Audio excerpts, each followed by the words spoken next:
नमस्कार मित्रांनो, नीट पेपर फुटी प्रकरणी आता रोज नवनवीन खुलासे होत आहेत आणि थक्क करणारी माहिती समोर येत आहे। तर अशीच एक माहिती जी फिजिक्सचे पेपर किंवा फिजिक्सचे प्रश्न ज्या प्राध्यापिकेने लीक केले ती म्हणजे मनीषा हवालदार हिच्या बाबतीतली एक सर्वात मोठी बातमी आज आपण या व्हिडिओमध्ये पाहणार आहोत। तर मित्रांनो, 3 मेला झालेली नीटची जी परीक्षा होती ती सरकारनं रद्द केली। रद्द करण्याचं कारण काय, तर आपल्या सर्वांना माहिती आहे की 3 मेला झालेला जो नीटचा पेपर होता तो अगोदरच बाहेर आलेला होता, पेपर लीक झालेला होता। या कारणामुळं NTAनं परीक्षा रद्द करण्याची घोषणा केलेली आहे आणि आता नवीन परीक्षा जी आहे ती 21 जून 2026 रोजी होणार आहे।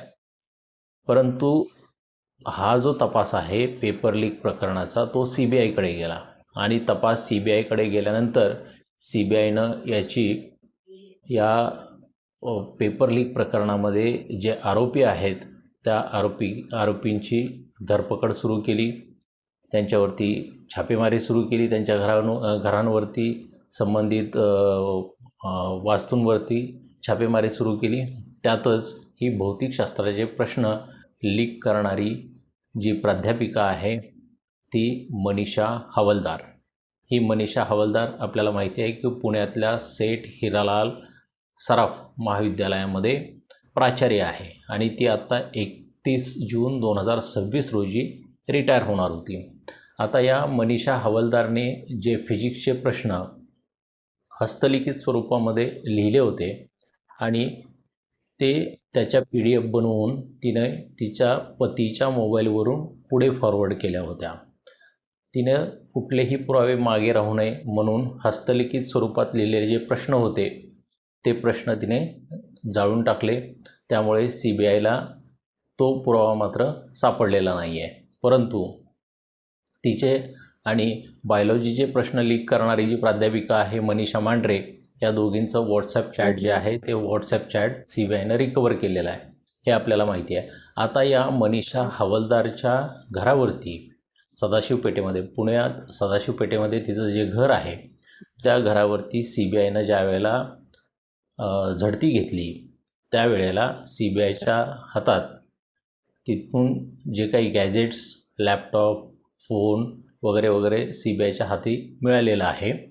त्याच्यामध्ये तिच्या मोबाईलमध्ये गॉड नावाने एक नंबर सेव्ह केलेला आहे आणि हा जो गॉड नावाचा नंबर जो आहे CBIनं याची चौकशी केली। चौकशी केल्यानंतर याच्यातलं सत्य बाहेर आलं तर हा गॉड नावाचा नंबर जो आहे तो तेजस शहा नावाच्या एका विद्यार्थ्याचा आहे आणि या विद्यार्थ्याच्या मार्फत तिनं हे जे प्रश्न आहेत हे प्रश्न पुढे फॉरवर्ड केले आणि या विद्यार्थ्याच्या मार्फतच तिनं पैसेसुद्धा रोख स्वरूपामध्ये कलेक्ट केलेले आहेत। आणि तिच्या घरावरती CBIनं ज्या वेळेला धाड मारलेली आहे त्यावेळेला CBIला तिच्या घरामध्ये रोख रक्कम 1,20,000च्या पर्यंतची रोख रक्कम तिच्या घरामध्ये आढळून आलेली आहे। तर आता हा तेजस शहा कोण याचाही CBI शोध घेत आहे। त्याचबरोबर तिनं चौकशीमध्ये असंही सांगितलेलं आहे की याच्यामध्ये अजून एक रसायनशास्त्राची प्राध्यापिका जी आहे ती इन्व्हॉल्व आहे। आता CBI त्या रसायनशास्त्र प्राध्यापिकेचा शोध घेत आहे आणि लवकरच CBI तिलासुद्धा काय करेल, अटक करेल। तर अशा पद्धतीची धक्कादायक माहिती रोजच्या रोज या पेपर लीक प्रकरणामध्ये समोर येत आहे।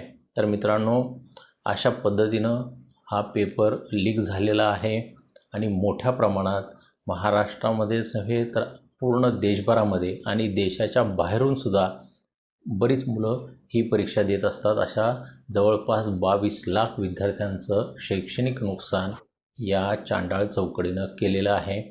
तर याबद्दल तुमचं मत काय आहे ते कमेंट बॉक्समध्ये जरूर नोंदवा।